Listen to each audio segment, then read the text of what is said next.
Home renovations costs are rising, with 60% of stores reporting their suppliers have increased prices or plan to because of the tariffs. Nancy Chen has some tips for maximizing your home makeover.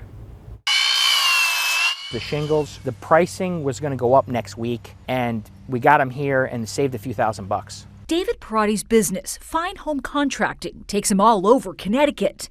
But these days, the most challenging aspect of his job is keeping up with tariffs. We get about 50% of our building materials come outside the U.S. Really? That much? So our main supplies, we need to look elsewhere.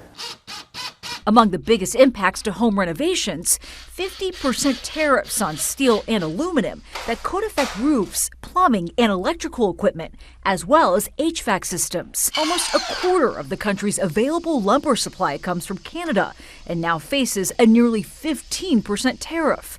New appliances, tiles, and even window parts could also cost more. In bathrooms, probably this is the most impacted for out of all the rooms. What advice would you give people if they're thinking, I might sit this one out until tariffs go away? If you zoom out into this industry, we were building and remodeling for about half the price 10 years ago.